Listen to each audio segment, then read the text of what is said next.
Televisión Salvadoreña.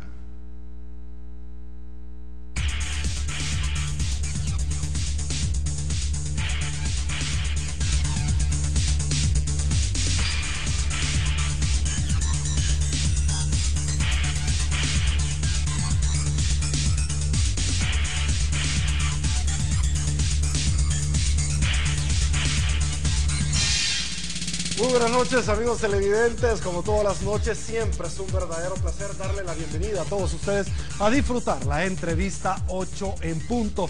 Bendito sea Dios, dicen muchos, incluyéndome a mí, que es jueves, porque podemos gozar de análisis de alto nivel.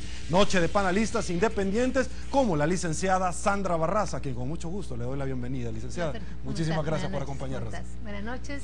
Bienvenidos a todos, un gusto poder compartir reflexiones como toda la semana lo hacemos. Y por supuesto también no puede faltar el saludo al padre José María Tojeira. Padre, ¿cómo está? Buenas noches. Buenas noches a todos. También el doctor René Portillo Cuadra, muchísimas gracias, doctor, por acompañarnos. Sergio, buenas noches a los televidentes. Es siempre un honor compartir contigo en este programa y con mis compañeros. Gracias, el honor también es mío para compartir con todos ustedes. Y por supuesto también el doctor Rafael Lorenzana. Doctor, muy buenas noches. Muy buenas noches. Encantado de estar con ustedes, encantado de poder compartir estas reflexiones que semana a semana tratamos duramente todos los que estamos aquí de poder contribuir a la ciudadanía. Como deben de ser las cosas, así es. Y por supuesto también le damos la bienvenida a quien hace posible este primer segmento, quien es Banco Agrícola. Y bueno, vamos a iniciar esta conversación primero comunicándoles a todos ustedes que ha terminado la 10ª reunión al interior de Casa Presidencial sin ningún avance más que aproximaciones. Y bueno, esta vez el presidente de la República no va a dar su tradicional conferencia de prensa, más bien ha dado a conocer por medio de un comunicado cuáles han sido los avances o pocos avances de los cuales se han llegado esta noche, como por ejemplo conocer las propuestas de cada uno de los partidos políticos, y la reunión se va a reanudar a las 3 de la tarde el día sábado. Licenciada Barraza, ¿cómo nos afecta la institucionalidad todo este tema y si al final y al cabo, si lo vamos a poder o no revertir? Tiene que revertirse, Sergio. Yo creo que las instituciones en una sociedad democrática deben funcionar bien. La legalidad debe existir, el Estado de Derecho debe existir, los ciudadanos debemos confiar en las instituciones para poder superar la impunidad. ¿Cuál va a ser el desafío de todo este conflicto que hemos tenido? Primero, tratemos de evaluar las instituciones, estableciendo indicadores de productividad, de moralidad, de ética pública. Segundo, establezcamos un sistema de evaluación y depuración. Nos hemos dado cuenta y es evidente que en las instituciones públicas no existen los funcionarios que los ciudadanos nos merecemos y estamos esperando. Y tercer tema, hay que depurar. Yo creo que de cara al futuro, una reforma en la administración del servicio civil, una reforma que asegure la meritocracia, los procesos de evaluación y selección de todo el personal de la administración pública, así como funcionarios de segunda elección, va a ser fundamental. Al país le ha afectado muchísimo esta inestabilidad y fragilidad. Se nota en la inversión. Esta semana, en una de las entrevistas en donde tú, Sergio, tuviste al ministro y al viceministro, a mí me llamó muchísimo la atención la tranquilidad con la que el viceministro de Comercio e Industria afirmó que la ronda para inversionistas se traslada hasta el año 2013. ¿Y por qué se traslada hacia el año 2013? Él justificó que el socio cooperante, que son los Estados Unidos, tiene actividades en Colombia, posteriormente que van a disfrutar, igual que nosotros, la fiesta de diciembre. Yo me quedé pensando, el problema no es ese que está afirmando el viceministro, hay un problema de credibilidad, hay un problema de confianza, y con esas dos características va a ser imposible que podamos nosotros atraer inversión extranjera directa, y mucho menos que tengamos condiciones para revertir esa mala noticia que ha dado el presidente del Banco Central de Reserva. Vamos a crecer no más que 1.3%. Si es que no es muy buena noticia. 1%, definitivamente. Esa última reflexión me sirve para hacer la siguiente pregunta, padre Tojeira. Esta crisis, este poco crecimiento que nosotros hemos tenido hoy por hoy y que vamos a llegar, si es que somos al final muy positivos, al 1% en comparación a Centroamérica, que nuestro más cercano perseguidor, si lo podríamos decir así, es Nicaragua, con 4.7, es decir, existen 3.7 puntos de diferencia porcentual sobre Nicaragua y El Salvador. Al final, toda esta crisis se puede venir a agudizar aún más el poco crecimiento que hemos tenido. Pues yo creo que sí. Si te fijas en la encuesta de la UTEC, la mayor preocupación de la gente con respecto a la crisis es cómo puede afectar económicamente a la población. Hay dos rubros en la encuesta que son claramente de tipo económico y que marcan la mayoría de los encuestados sobre los efectos posibles.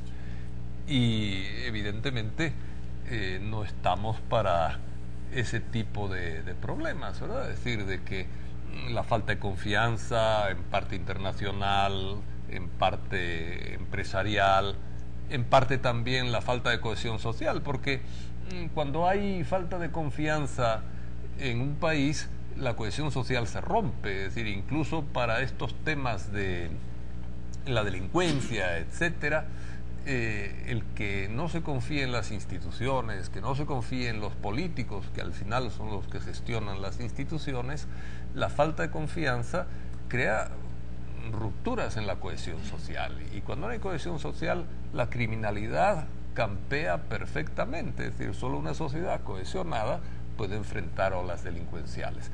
Entonces, es como una especie de espiral que se muerde la cola, ¿verdad? Es decir, aumenta la desconfianza, tiene repercusiones económicas, eso daña la cohesión social, aumenta la criminalidad, aumenta la desconfianza. Pero hemos visto, no lo vamos a atribuir a eso, porque tampoco hay que exagerar en estas cosas, pero hemos visto que este tema que nos dio esperanza a todos de el descenso de los homicidios ha vuelto a empezar una especie de repunte, ¿verdad? Y hay algo ahí que todo el mundo se da cuenta de que no está funcionando bien el asunto, que no es algo firme lo que está pasando. Bueno, pues si aún encima que no es algo firme el descenso de homicidios ni algo que pueda preverse que es evidente de largo plazo, pues es razón de más para crear confianza ciudadana, para que funcionen bien las instituciones. Entonces yo creo que se mezcla todo y el problema económico es el que a la gente le aprieta más directamente. Yo me da un poco de risa cuando oigo decir que ahora los países europeos están en crisis, especialmente los del sur, etcétera. Efectivamente están en crisis, pero ¿qué significa la crisis en España, por poner un caso? Que de una renta per cápita de $30,000 por persona año se va a pasar a una renta per cápita de $28,000 por persona año. Aquí no estamos en crisis, pero la renta per cápita es de $6,000 por persona año. Miren, eso es una crisis permanente y más aguda que la europea, ¿verdad? Entonces yo creo que hay que reflexionar y no buscar ni permitir que choques políticos creen esa especie de parálisis a nivel de la inversión. Doctor Cuadra, perdón. Un tema sobre lo que decía Chema. En esta encuesta de la UTEC a mí me llama la atención y quiero dar los números. 70% de los encuestados manifestó que la situación que se está viviendo va a afectar muchísimo al país. O sea, el mensaje aquí es los ciudadanos comunes y corrientes, los que están en la calle trabajando día a día y sobreviviendo, que son los que ganan seguramente menos de $6,000 mensuales, reconocen que es un problema que afecta y ponen tres grandes implicaciones que va a tener. Menor crecimiento, 32% de la población dijo que se va a afectar el crecimiento. Segundo, desorden legal.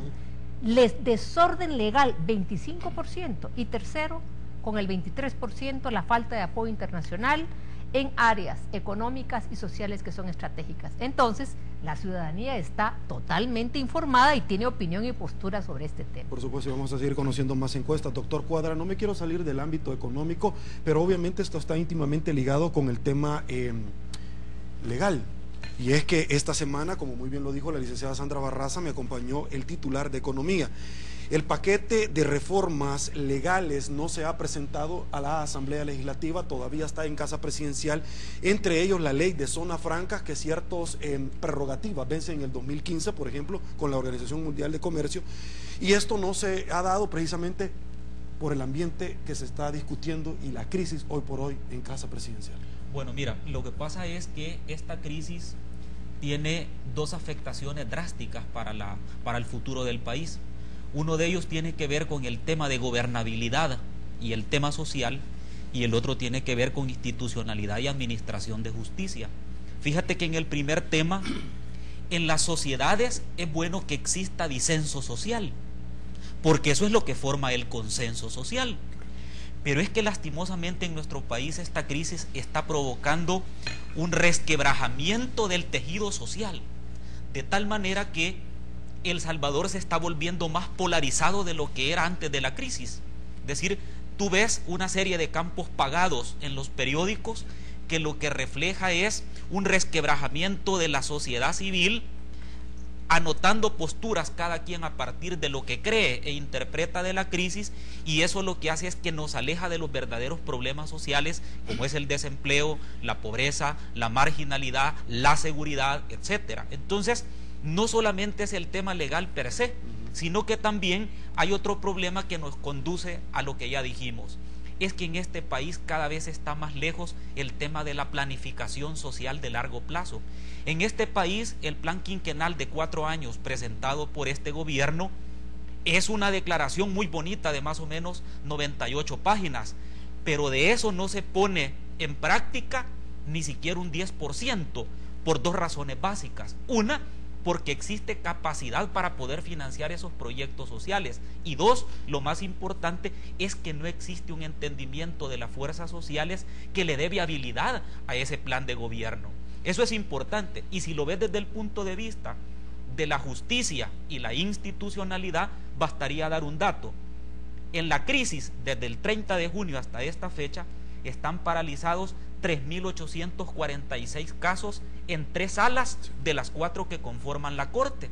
Eso es preocupante porque las personas que esperan pronta y cumplida justicia no ven ese propósito real, porque este conflicto ha detenido y ha congelado todos estos procesos. Ahí no está incluyendo las resoluciones de las harineras, porque es así, con una gran celeridad empezó a salir, ¿verdad? Y aún así, fíjate que en periódicos de mayor circulación aparecen declaraciones de diferentes de diferentes abogados electos en el 2012, en donde ellos dicen que no van a firmar resoluciones porque pueden ser impugnados los fallos que ellos determinen. Al menos hay conciencia de que eso es así, pero eso lo que está haciendo es agravando la mora judicial más de lo que estaba.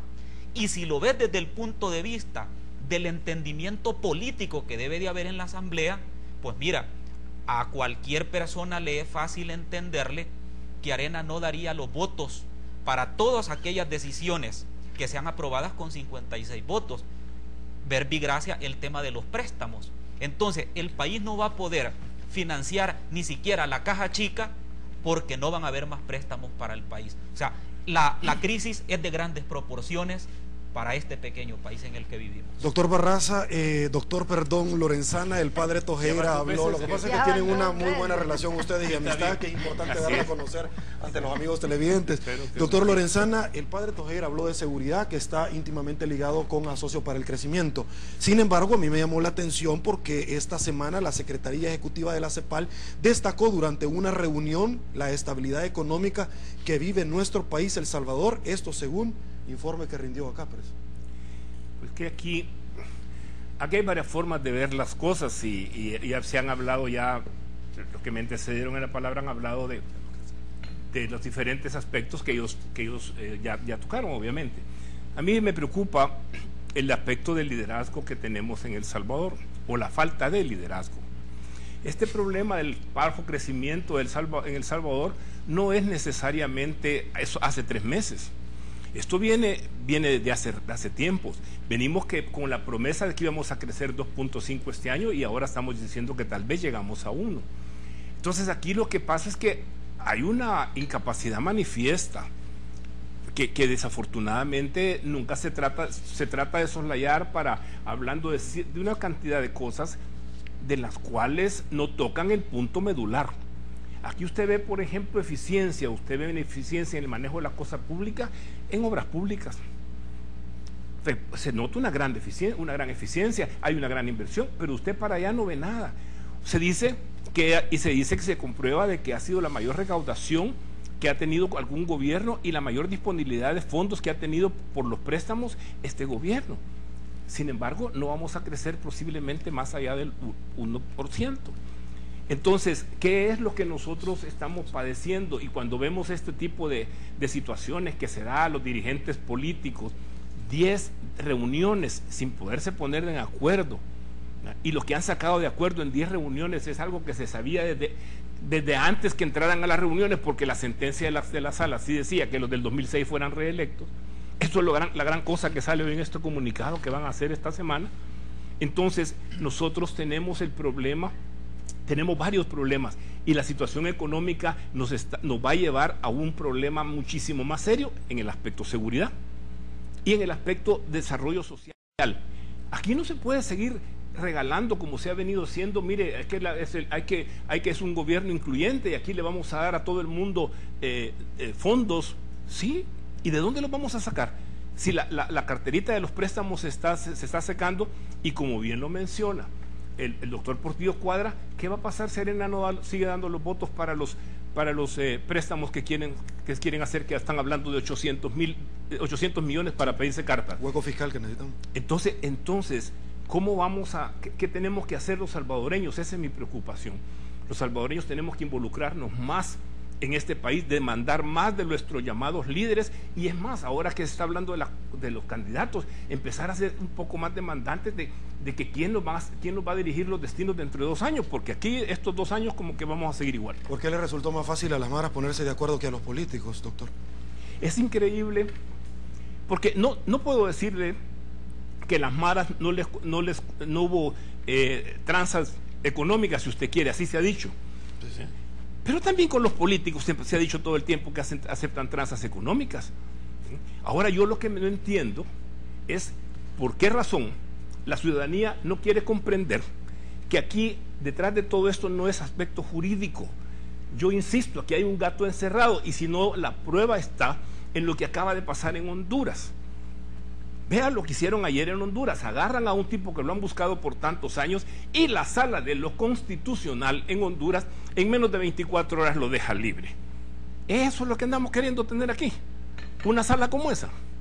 ¿Por qué ese empeño en querer desarticular la sala de lo constitucional que nos ha dado tan buenos fallos, con sus defectos y lo que usted quiera? ¿Por qué lo queremos desarticular? ¿Por qué nosotros, quién nos va a defender en El Salvador de los narcotraficantes? Quieren poner un fiscal que sea ad hoc para algunos de ellos. Entonces nosotros en El Salvador lo que estamos viendo es una situación tan triste en la cual los diputados le están faltando a la ley, y el Ejecutivo está negociando con criminales.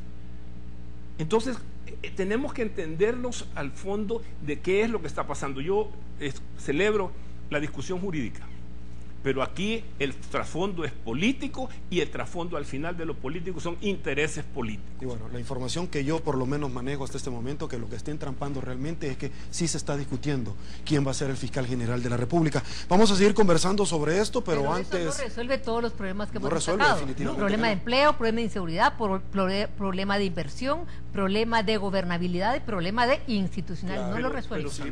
Pero la credibilidad, cuando usted ve el problema de las maras, y usted ve, aquí hoy en la mañana estuvo aquí el encargado de medicina legal, responsable de medicina legal, y él dice: yo vengo los muertos y los cuento porque los tengo ahí, y en las estadísticas los hacen desaparecer. Sí. ¿Qué transparencia es esa? Y de pronto existe obviamente un impasse en ese tema. Vamos a hacer rápidamente una pausa comercial, ya volvemos con muchísimo más.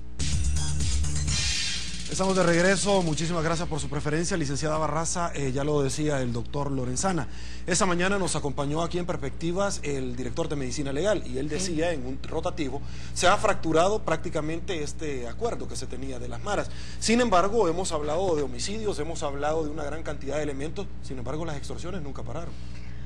Fíjese que primero son dos cosas. Primero, yo quiero decir que la entrevista de hoy en la mañana fue muy ilustrativa y educativa.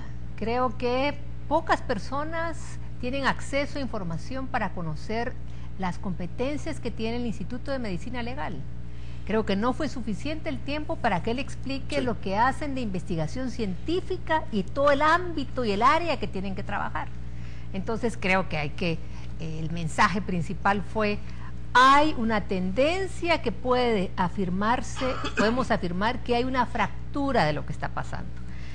Fue muy cuidadoso el director de Medicina Legal, no habló de extorsiones porque eso no le compete a él. Entonces habló de homicidios, de personas muertas, de cómo se llevan las estadísticas. Sin embargo, en extorsiones yo quiero literalmente decir lo que afirmó el presidente del BCR. La tregua entre los bandos no despierta confianza en el empresariado, ya que los pequeños emprendimientos siguen siendo las víctimas de la extorsión. Aquí hay que tener claro que la mayor cantidad de empresas en El Salvador son pequeñas, medianas y microempresas. Prácticamente el 99% son micro, pequeñas y medianas. Es 1% de las empresas grandes las que generan más empleo, que son muy importantes, pero numéricamente son menos. Tienen menos efecto la extorsión en ellas, así como lo explica el análisis de diagnóstico que hizo Asocio para el Crecimiento, que fueron bien claros. ¿A quién afecta la extorsión? A las pequeñas, medianas y microempresas. Entonces, creo que temas como estos, del manejo de la seguridad, de la creación de condiciones favorables para la producción, para la competitividad, son fundamentales. La competitividad, el ambiente de competitividad se crea en trámites, en seguridad, en educación, en instituciones que den confianza al inversionista. Entonces, creo que nuestro mensaje inicial, Sergio, es lo que he escuchado de nosotros cuatro, que nos ha ocupado muchísimo tiempo en la reflexión sobre este tema que estamos enfrentando. Hay que resolverlo y resolverlo en sus causas fundamentales. Hemos tenido implicaciones que afectan, pero todo este ambiente debe también permitirnos discutir temas que son centrales, que son fundamentales para el desarrollo, para la estabilidad y para la gobernabilidad. Ahora yo mencionaba, perdóneme, hay una cosa que quiero agregar con lo que dice Sandra. Sí, nosotros queremos arreglar esto, pero ¿qué hace usted con este país a donde se están tirando los platos la empresa privada con el señor presidente? En cada momento yo quiero traer eso a colación porque realmente si estamos hablando de quienes generan los empleos, y no me estoy refiriendo a NEP, estoy hablando del empresario privado, que somos todos los que damos empleo, los pequeños y los grandes. Entonces, si estamos en esa situación de encontronazo, estamos peleándonos y queriendo acusarnos unos al otro, ¿cómo vamos a salir adelante si no se generan puestos de empleos? Pero ahí hay que sacar lo que dijo René, ¿verdad? Hay un plan de gobierno, pero si no hay concurso de fuerzas e intereses alrededor de su contenido, difícilmente podemos trabajar en eso, ¿no te parece? ¿Sabes una cosa, Sergio, que es importante anotar? Es que en la gestión gubernamental del presidente Funes, a mí me da la impresión que hay muy buenas intenciones, pero muy poca capacidad de gestión administrativa. Te voy a citar 3 ejemplos. ¿Qué pasó, por ejemplo, con la Política Nacional de Industria? Es un documento bonito que sienta unas bases teóricas muy importantes, pero no tiene aplicabilidad en la práctica para estimular la industria. Segundo, ¿qué pasó con el Plan Nacional para la Seguridad? Se convocó a las universidades, a los periodistas, a los empresarios. ¿Cuál es el seguimiento que se le ha dado? Ninguno. ¿Cuál es, por ejemplo, el seguimiento que se le ha dado y la ejecución de los anuncios que hizo el presidente el 1 de mayo sobre el tema de la generación de empleo, sobre el tema del paquete de reformas para estimular la inversión? ¿Qué ha pasado con todo eso? Entonces, hemos tenido nosotros muy buenas intenciones, probablemente del Ejecutivo, pero muy poca capacidad para gestionar lo que se piensa. O de pronto se retiraron del CES o otros tanques de pensamiento que en determinado momento podrían generar un aporte a la economía, al dinamismo muy importante de nuestro país. Bueno. Voy a hacer mi segunda pausa comercial. Al regresar seguimos con mucho más acá en 8 en punto. Volvemos. Muchísimas gracias, estamos de regreso, seguimos tocando dentro de toda esta crisis el ámbito económico, licenciada Barraza. Y si bien es cierto, los pequeños empresarios aquejan el tema de las extorsiones, los grandes empresarios no se quedan atrás, pagan hasta $20,000 mensuales en el pago de seguridad según datos de la ASI. Bueno, casi, según datos del PNUD, casi el 4% del PIB se destina, el equivalente al 4% del PIB se destina a servicios de seguridad, y eso es un montón de dinero. Ahora, pero yo quiero comentar, partir de la política industrial que estaba planteando René. Quiero insistir que este gobierno creo que ha tenido capacidad de convocatoria de distintos actores, academia, empresarios, y especialmente quiero hablar de la política industrial. En este país el problema que tenemos es un problema de producción, no es un problema de distribución. El gobierno se ha dedicado a distribuir muchísimo, pero mucha gente no produce competitivamente, ni bienes ni servicios que nos permitan hacer crecer. En esa política industrial se hicieron prioridades. ¿Para qué es bueno El Salvador? ¿Qué es bueno El Salvador para producir, para exportar, para comercializar internamente? Se definieron 5 sectores, se definieron las causas principales que limitan el crecimiento. La principal son los costos de producción. Es muy caro este país, es muy caro. ¿Por qué? Porque no hay competencia en energía, porque los trámites son muy engorrosos y llevan demasiado tiempo, porque los requerimientos que tiene la CAP, aun cuando han abierto el 10-11% para la micro y pequeña empresa, mire, difícilmente las microempresas pueden cubrir las exigencias que le piden las organizaciones gubernamentales para poder tener posibilidad de concursar, no tener la certeza de concursar para tener un contrato en el gobierno. Entonces, el tema industrial, de producción industrial, de comercialización, se ha quedado prácticamente un año sin mención. Y una de las cosas críticas es que cuando en la política industrial se define prioridad en alimentos y bebidas, somos buenos para producir alimentos y bebidas. Yo soñaba y sueño con que el país sea el país más dulce del mundo. ¿Y qué deberíamos hacer para tener el país más dulce del mundo? ¿Qué hay que hacer con el azúcar? ¿Qué hay que hacer con la harina? ¿Qué hay que hacer? Bueno, vamos a hacer el país más dulce del mundo. Preguntémonos qué debemos hacer para producir el mejor pan dulce, los mejores dulces artesanales y poderlos exportar a todo el mundo. Ese tipo de preguntas son las que hay que hacerse para poder empujar a la base productiva de diferentes tamaños a ser más competitiva, a encadenarse, a tener una red de proveedores y poder exportar. Ese tema que es tan fundamental para el desarrollo del país, tan fundamental, que se habló de calidad, de costos, de trámites, de institucionalidad, de leyes, 56, 58 leyes se aplican a la industria. Uno se pregunta, ¿algunos diputados sabrán qué es lo que significa que un sector tenga que responder a 58, 59 leyes que muchas veces son contradictorias? Pero mire, Sandra, yo estoy en el aspecto de eso, vi lo que hizo Colombia. Colombia creó sus 8 figuras de exportación y usted vaya a las embajadas de Colombia y están divididos y están promoviendo esos 8 rubros que Colombia acordó son los de exportación. Aquí nosotros, yo se lo planteé inclusive al señor presidente en una oportunidad, mire lo que está haciendo Costa Rica con el turismo médico. 560 millones de dólares reportan.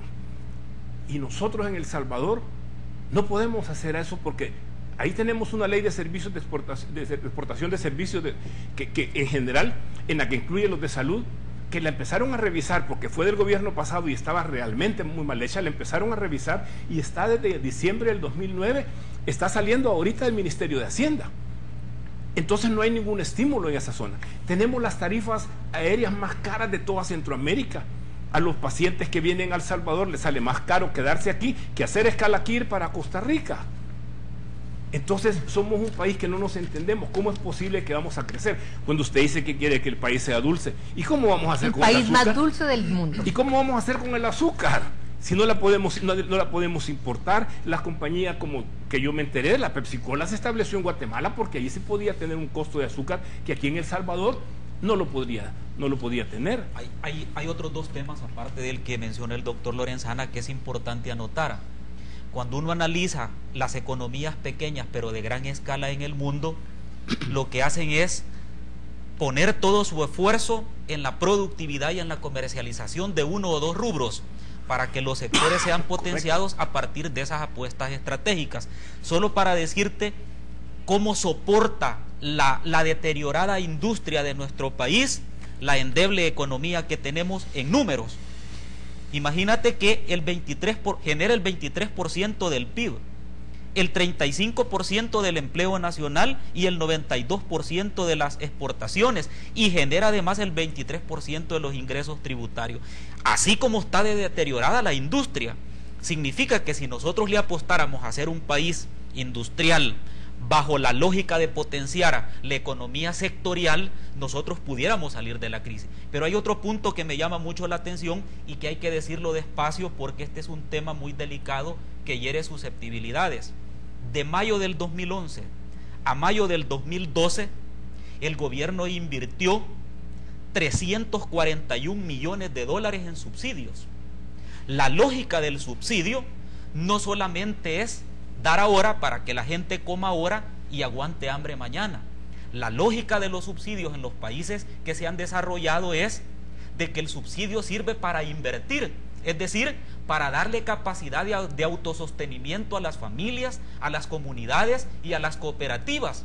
Si en lugar de esos 50 dólares que se le da a algunos cantones de algunos poblados en el país, se juntara esa cantidad de dinero y a esos cantones se les dieran mejor capacidad para montar una granja avícola, y se les diera tecnificación y se les dieran recursos y se les enseñara la industria avícola, a la vuelta de 3 años ya no tendríamos un subsidio de consumo, sino un subsidio de inversión y de autosostenibilidad. Entonces el gobierno tiene que entrar a valorar que el subsidio per se no saca de la pobreza a ningún país. El subsidio tiene que ir orientado a la capacidad de generación de empleo y de autosostenibilidad de la familia. Deben ser evaluados, deben ser focalizados, deben ser temporales, deben ser transparentes y competitivos. Y llegar a las personas que al final lo necesitan, padre. Tampoco hay que ponerse así tanto, porque hay subsidios que son necesarios y que son justos.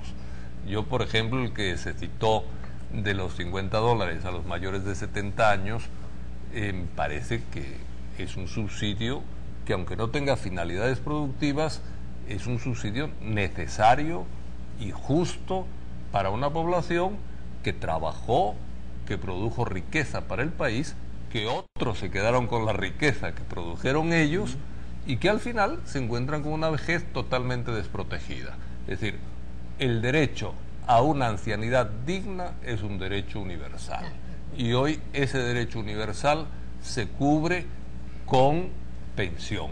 Y si no hay sistema de pensiones digno, como no lo es el del Salvador, que es un sistema de pensión asqueroso, porque solo cubre al 20% de la población que labora, y eso es un sistema de pensiones asqueroso, no hay otra palabra, injusto, antiético.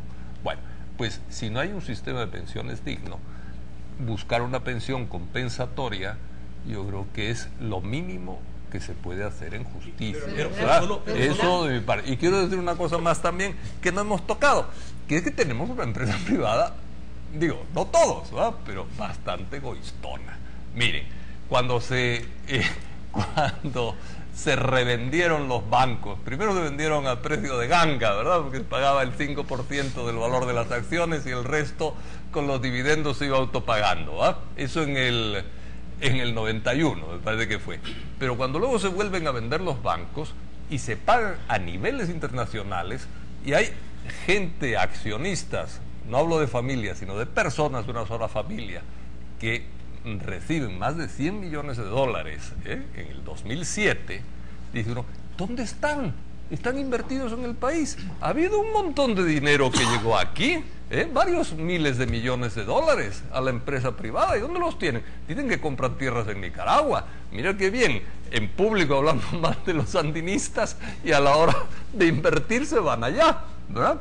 Es decir, es una cosa muy curiosa. Entonces dice uno, bueno, también uno dice, bueno, el gobierno tiene culpa, tendrá su culpa, pero la empresa privada ni siquiera en el tiempo de Saca, que era el tiempo de Arena, pero ni siquiera en ese tiempo, que el 2007 estuvo 2 años Saca, ni siquiera en ese tiempo hicieron inversiones que uno dijera, se vendieron los bancos, pero aquí se nota nueva empresarialidad, nuevo liderazgo fuerte con todo el dinero que, porque la banca extranjera pagó a los de aquí, ¿verdad? Y les pagó más del 1000 por 10, más del 10.000% de lo que invirtieron en las acciones. Entonces dice uno, ¿qué pasa? También son los dos elementos, ¿no? Pero solo quiero acotar un punto. Lo que pasa, padre, es que el subsidio más inequitativo que existe de los que se están otorgando es el de los famosos $50. Le voy a decir por qué. Porque ¿cómo se llama? No está cubriendo a toda la población que debería de cubrir. Entonces, ¿qué pasa con el anciano, con el adulto mayor que reside en un cantón de Apastepeque que no lo recibe, pero sí lo recibe el de Candelaria de la Frontera? Es decir, ¿cuál es la diferencia? El tema ha sido un mal enfoque de los subsidios. O sea, sobre todo por eso, porque está haciendo desiguales a los iguales. Y ese es el problema del subsidio. Pero por otro lado, perdón, solo aclaro otro punto. Pero por otro lado, usted tocaba, padre, un punto que es importantísimo, que nos lleva a una categoría económico-social que se llama exclusión social. ¿Por qué se da la exclusión social? Este ha sido un tema histórico. Recientemente se publicó por un organismo internacional un informe sobre exclusión social y pobreza en América Latina, y en donde dice de que las concentraciones de riqueza mayores en América Latina están en Chile y en El Salvador. Es decir, los países donde existe mayor desigualdad en la distribución del ingreso y de la riqueza son Chile y El Salvador. Y eso no es una situación sacada de la manga de la camisa. Ese es un proceso histórico de exclusión social en donde el 40% de la población salvadoreña vive en extrema pobreza.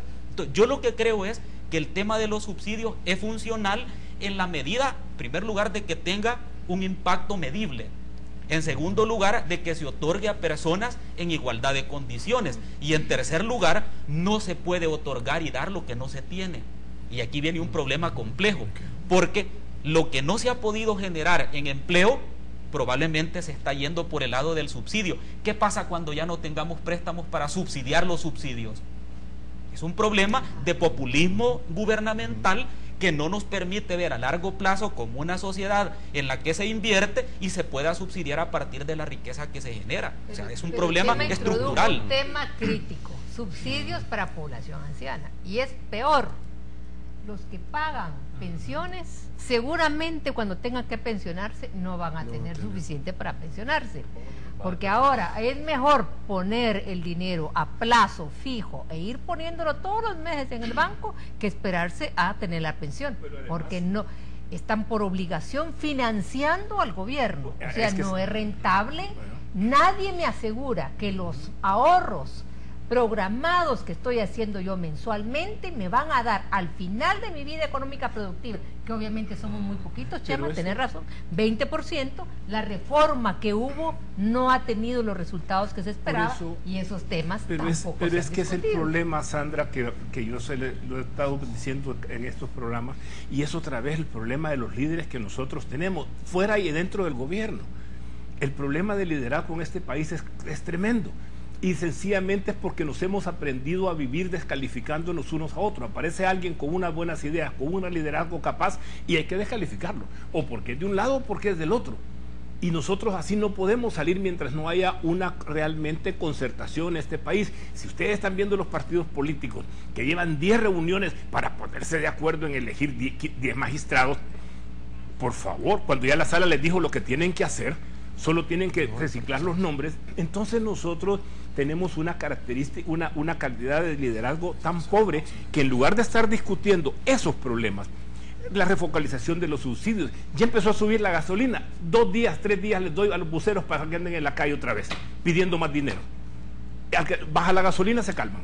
Y aquí estamos dándole el subsidio a la persona equivocada, padre, porque le estamos dando el subsidio a los buceros en lugar de dárselo a las personas. Es un tema de focalización del subsidio. Ese es otro tema, sí, pero yo todavía el de los ancianos, es cierto, yo hubiera preferido un subsidio general aunque hubiera sido menor a todos los mayores de 65, que incluso yo había hecho un cálculo ahí con algunos de la UCA y salían $9 millones mensuales aproximadamente, que es algo tolerable para la economía de este país, y se sabe manejar y se sabe hacer aportes desde una vía impositiva concreta o desde lo que sea. Pero, digo, también hay que entender que dentro de este subsidio que se está dando a los ancianos, se ha empezado por los municipios más pobres, es decir, que no es tanto una injusticia comparativa, sino ante una falta de recursos, empezar por los que tienen extrema necesidad. En general los ancianos son los más golpeados por la pobreza, y en los municipios más pobres la lógica dice que los ancianos son los que más sufren, igual que los jóvenes. Vamos a seguir conversando rápidamente porque no tengo tiempo. Digamos, solo una precisión. Tiene su lógica. Solo una ¿entiendes? precisión. No, coincidentemente, padre, esos municipios más pobres están gobernados por un partido político en particular. Yo creo que no sé si es coincidencia o es posible que así sea. Bueno, vamos a seguir conversando rápidamente porque ya no tengo tiempo, tengo que darle paso a nuestros anunciantes. Vamos a comercial, volvemos rápido. Estamos de regreso, licenciada Barraza. ¿Por qué somos el país en Centroamérica que menos crecemos, pero además de eso nos estamos contrayendo? Cuando hablaba con el ministro de Economía esta semana decía, pero miren, en este país hay suficientes incentivos, más que cualquier otro país. Si eso es cierto, ¿por qué se están yendo a otro país a invertir y no en este? ¿Por qué no crecemos? Yo digo porque no utilizamos adecuadamente los recursos que tenemos. El Salvador, 20.000 kilómetros cuadrados, es un país pequeño, con una población de 6 tantos millones, que tiene potencial, que no usamos adecuadamente el recurso. Por ejemplo, los recursos humanos. ¿Cuál es el mayor problema que tiene El Salvador? El desempleo, pero no el desempleo abierto, es el subempleo. La mayor parte de población se dedica al subempleo. Son las personas que nunca pagan pensiones, que nunca pueden ir al seguro social. En un país con una economía en donde menos del 40% es economía formal, ¿cómo podemos estar pensando nosotros que vamos a poder crecer?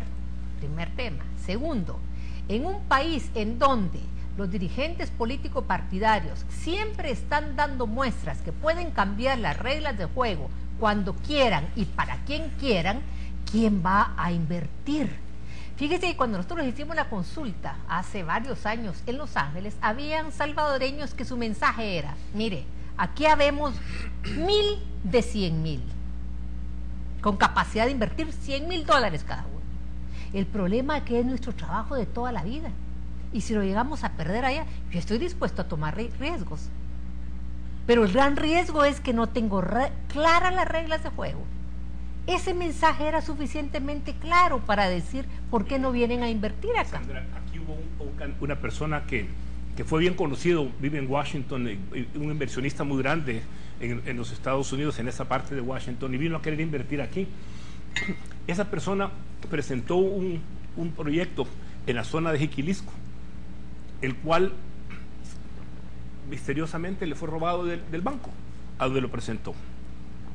Entonces, cuando usted no tiene reglas del juego claras, usted no puede venir a arriesgarse a un país a presentarse, a desnudarse y presentar. Aquí hay personas que les han quitado un negocio porque con la promesa de comprárselo, conocen el negocio, le ponen la competencia y lo quiebran. ¿Por qué? Porque aquí no tenemos ninguna responsabilidad. Usted no puede enseñar el know-how de cómo hacer un negocio y para que alguien se lo copie y burdamente lo... Eso no nos impide a nosotros crecer. Compañías internacionales y aquí se están yendo, no están viniendo. Ustedes, pero sí. No, hay otro tema que es importantísimo con lo que el doctor menciona, y con esos 9 millones mensuales que pudieran subsidiar eventualmente a las personas de la tercera edad, que me parece suficiente, que me parece razonable, pero bien focalizado. Fíjate que la tendencia en los últimos 4 años, si tú ves el presupuesto de Casa Presidencial en los últimos 4 años, es decir, abarcaba un poco el gobierno anterior y coincide en una elevación de más o menos 109 millones destinados a Casa Presidencial. Por eso me acordé de la cifra, porque con los 9 millones que el padre decía que se podían subsidiar a las personas de la tercera edad, pues se puede justamente tomar de ahí, porque mira, el tema de la inversión y de la economía de un país está directamente proporcional al tema del gasto gubernamental. Y cuando me refiero al gasto gubernamental, me refiero a todos aquellos excesos en que gasta el gobierno, que pudieran formar parte de un ahorro precisamente para otorgar los subsidios. Bueno, aquí en El Salvador no nos vamos a leer la mano entre nosotros, pero nosotros vemos un desfile de camionetas blindadas 4x4 de modelo reciente, camionetas valoradas en $40,000 arriba, con seguidores, es decir, con un séquito de personas de seguridad, que eso es un exceso para un país pobre como este. Mira, Yo, por razones de los convenios que la universidad tiene con universidades europeas, nuestro rector me mandó a firmar un convenio en mayo con una universidad española, y allá pude leer un periódico en los últimos días de Sarkozy como presidente. Y Sarkozy redujo justamente el gasto del Ejecutivo para tratar de paliar un poco la crisis de su país, y decía de que él andaba en un vehículo que valía 35.000 euros. Cuando yo vine aquí me desayuné con un periódico que decía que el carro asignado al presidente de la Corte de Cuentas de la República, él confesó en la Asamblea Legislativa en un informe que valía $45.000 la camioneta que él andaba. Seguramente. O sea, tú te puedes imaginar esa desproporción en el gasto que hay, porque al final son tus impuestos y los míos. Y especialmente de Francia con El Salvador. Por supuesto que no hay comparación. Y no son 45.000, creo que son de 85.000. Son 48, 85, ¿no? Sí, es el doble. Perdón, ¿Ah? son de es el doble. 85.000 dólares. Esta semana recién pasada, esta semana me encuentro atrapado aquí en la calle, en la avenida Jerusalén, y quiero saber quién está ahí. Yo quiero ver quién está ahí, porque ¿cómo es posible que estén tapando dos seguidores, una camioneta, evidentemente del gobierno, con aquella cosita azul? Y voy viendo que se bajan dos muchachos que no pasaban de 16 a 20 años, porque los vi de lejos. Esos dos bajándose de una camioneta, yo asumo que son hijos de algún funcionario, pero andaban con dos camiones de seguidores. Ahora, si yo me pongo a pensar el salario que gana aquí un ministro, un presidente, un diputado, y se compran y le damos además un automóvil con seguidores, con motoristas, con seguridad, con combustible, y Juan Pueblo, con viáticos de representación, y Juan Pueblo se mata para ganar $800 y tiene que comprar su carro, no pueden dar seguidores, tiene que comprar su propia gasolina. ¿En qué estamos? En la moralidad más aún notoria. Y la moralidad o más aún cuando la declaración patrimonial no la presentan. ¿Cuál declaración patrimonial si ni eso presentan ahora?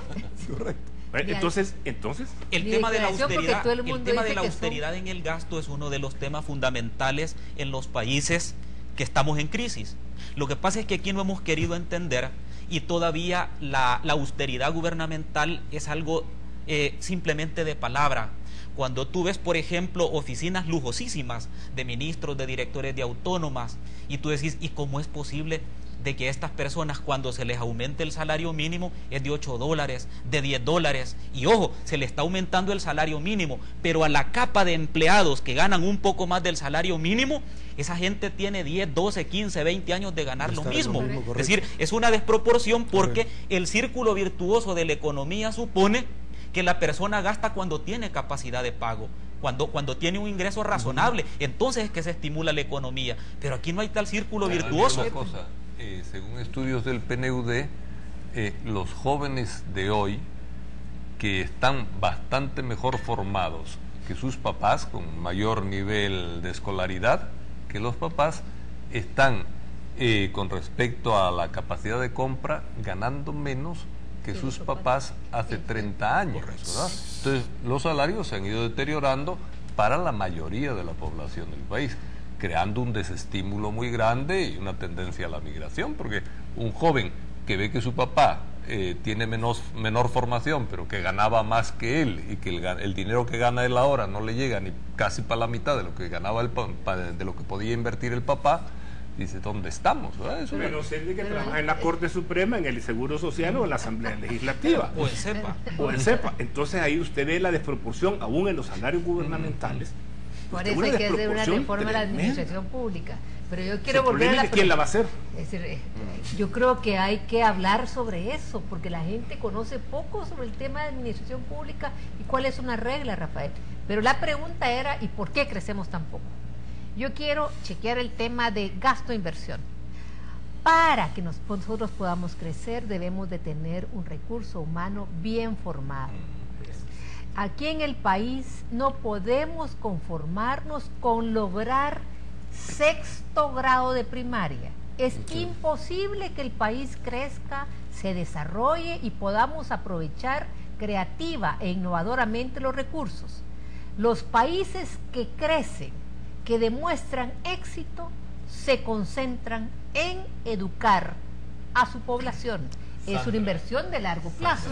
tú y yo estuvimos en 2005 en una comisión de educación con otras personas y recomendamos al gobierno de aquel entonces, del 2005, una inversión inmediata mucho mayor en educación que tendiera a la universalización del bachillerato. Y esa es la meta. Cuando recomendamos eso, más o menos andaba la inversión en educación por el 3% del PIB. Cuando terminó ese mismo gobierno, terminó con 2.8% del PIB.